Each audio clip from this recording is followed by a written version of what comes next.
Operasi berikutnya dalam matriks itu ada yang disebut sebagai operasi baris elementer. Jadi ini sebenarnya kita melakukan rangkaian operasi matematika ya terhadap baris-baris yang ada dalam matriks yang kita miliki. Jadi apa yang dikategorikan sebagai operasi baris elementer itu adalah pertama operasi mengalihkan sebuah baris dengan konstanta tak nol. Misalnya baris ini kita kalikan dengan konstanta tak nol dan 2. Lalu yang kedua itu adalah tukar dua baris. Jadi kalau misalnya baris pertama dan baris kedua ini kita pertukarkan, itu kita juga melakukan operasi baris elementer.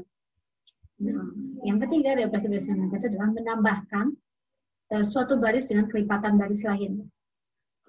Ini kalau misalnya baris pertama ini saya tambahkan dengan 2 kali baris ketiga. Bisa 2 kali baris kedua bisa seperti itu.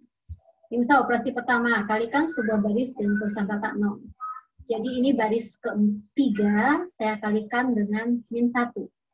Maka saya akan dapatkan matriks baru yang baris pertama, baris kedua tetap sama, tapi baris ketiganya adalah -4, 0, -5, dan -2. Itu kalau yang pertama. Nah, sekarang saya melakukan operasi baris elementernya tukar 2 baris. Saya menukarkan baris pertama dan baris kedua. Kalau tidak saya punya matriks seperti ini, setelah menukarkan 2 baris, saya akan dapat matriks baru yang baris pertamanya sekarang adalah 1152, baris keduanya 2358, dan baris ketiganya tetap sama. Lalu kalau yang ini, tambahkan dengan kelipatan baris lain. Misalnya saya menambahkan baris pertama ini, saya tambahkan dengan 2 kali baris kedua. Saya akan dapatkan matriks baru yang baris pertamanya menjadi berapa? 2 tambah 2 kali ini. Ini jadi 4, ini 3 tambah 2, ini jadi 5, ini jadi 7, ini jadi 18. Jadi baris pertamanya yang berubah. Karena baris pertama itu kita tambahkan dengan 2 kali baris kedua. Baris pertamanya berubah, baris kedua, baris ketiganya akan tetap. Itu matriks baru yang kita tahu.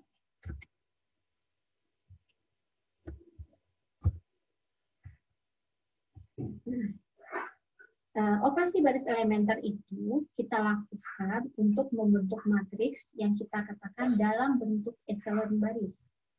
Jadi operasi baris elementer dengan 3 operasi ini kita lakukan, tujuannya kita ingin membuat sebuah matriks dalam bentuk eselon baris. Apa itu eselon baris? Nah, syaratnya yang pertama ini. Jika baris tidak seluruhnya terdiri dari 0, maka bilangan tak nol pertama dalam baris tersebut harus 1. Dan 1 ini kita sebut sebagai utama 1. Syarat kedua, jika terdapat baris yang seluruhnya terdiri dari 0, maka semua baris seperti tersebut dikelompokkan bersama-sama di bagian bawah matriks. Bagaimana cara mengelompokkan matriks yang semuanya 0 di bagian bawah matriks? Ya pakai operasi tadi yang kedua, tukar 2 baris. Jadi kalau ketemu baris yang semuanya di baris pertama, kita akan tukarkan dengan baris terakhir. Supaya baris terakhirnya semuanya 0, baris pertamanya tidak.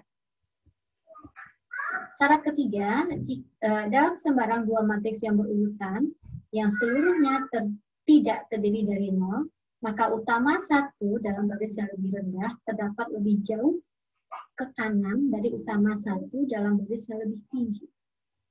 Sederhananya gini, kalau ada 2 baris yang seluruhnya tidak terdiri dari 0, dalam artian baris-baris yang punya utama 1, maka utama 1 baris yang lebih bawah, lebih rendah tulisnya lebih bawah, itu terletak lebih ke kanan.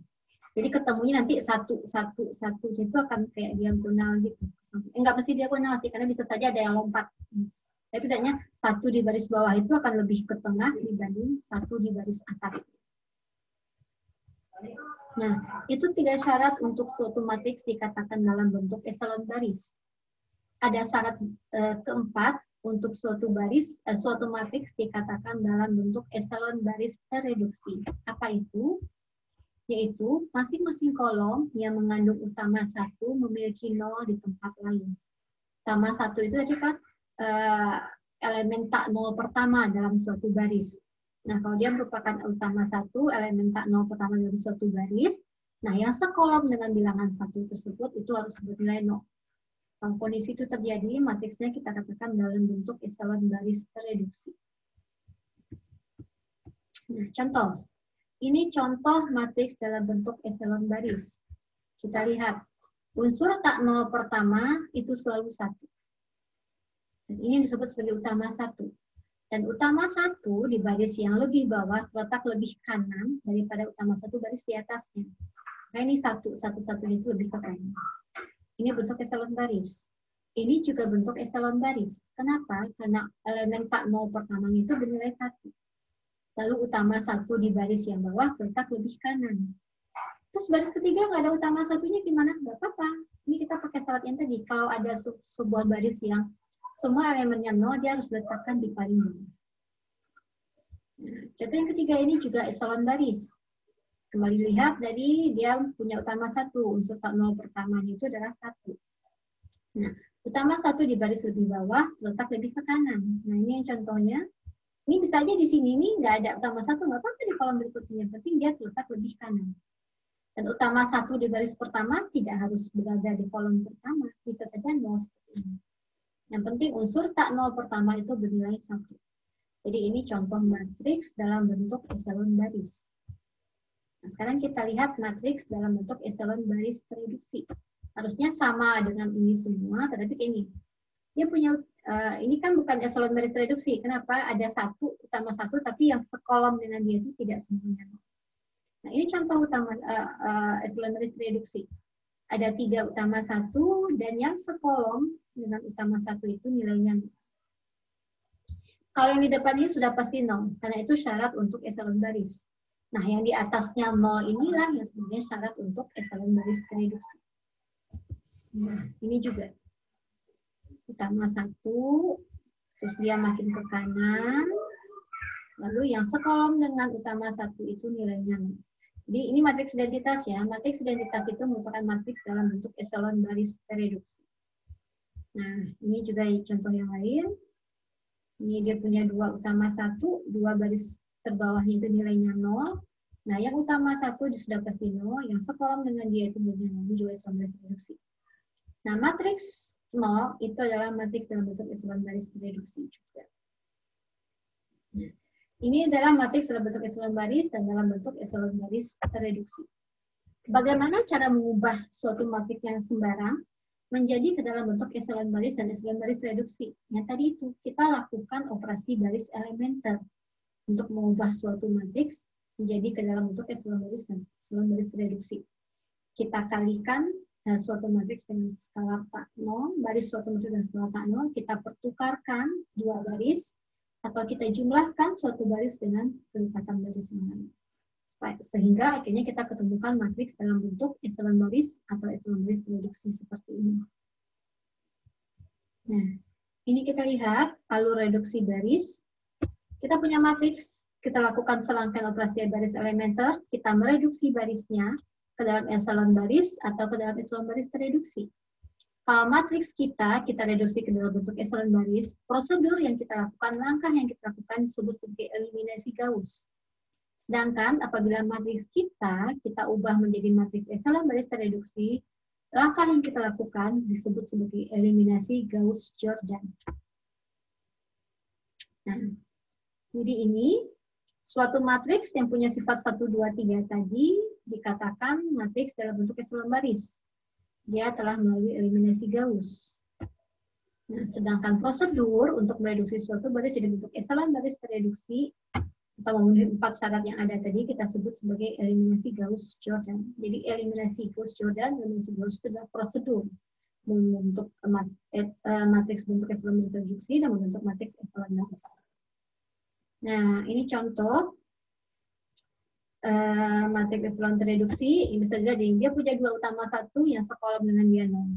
Ini utama 1 yang sekolom dengan dia 0. Matriks ABC adalah matriks dalam bentuk eselon baris tereduksi dan notasi 1 kita sebut sebagai utama 1. Leading 1 kalau di buku teks sebutnya. Nah, ini contoh matriks yang tidak dalam bentuk eselon baris tereduksi. Matriks D, dia punya 2 utama 1. Dia bukan eselon baris reduksi, tapi dia adalah matriks eselon baris. Karena dia punya utama 1, baris yang 0, paling bawah. Dia bukan eselon baris tereduksi, kenapa? Karena yang utama satu ini, yang di atasnya tidak nol. Kalau ini nol, dia akan jadi eselon baris tereduksi. Ini juga bukan eselon baris tereduksi. Bukan eselon baris juga sebenarnya. Kenapa? Karena baris yang semuanya nol tidak diletakkan paling bawah. Kalau kita lakukan operasi menukar baris kedua dan baris ketiga, ini akan jadi matriks eselon baris tereduksi. Nah, ini tadi kenapa matriks D dan E tidak disebut sebagai matriks eselon baris tereduksi. Oke, ini latihan yang bisa dilakukan. Silahkan coba lakukan operasi Fils Jordan pada matriks ini, sehingga matriks ini menjadi dalam bentuk eselon baris tereduksi.